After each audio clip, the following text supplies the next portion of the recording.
كده بقى الفيديو بتاعنا خلص.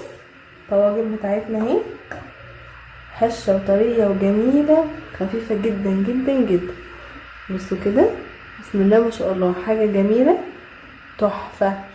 عايزه تاكلي اي حاجه خفيفه وبسرعه هتعمليها وانتي قاعده، هتفرحي بيها اولادك، مش هتشتريها من بره، هتقومي تعمليها لهم الطواجن دي. انا بقى هقدم معاهم الشاي بلبن. شايفين شكل الطواجن وحلاوتها؟ بجد الطواجن دي هتخليكي يعني ما تحتاجيش ان انت تشتري اي حاجه من الشارع خالص. هتعمليها بالشكل اللي احنا عملناه ده، هتقدمي جنبيها قهوه، هتقدمي جنبيها شاي بلبن زي ما احنا هنعمل. حاجه الصراحه ما شاء الله يعني جميله جدا. يا رب يكون فيديوهاتي بقى بتعجبكم. متنسوش تحطوا لي لايك وشير، كومنت جميل منكم، واللي يجرب الوصفه يكتب لي في كومنت.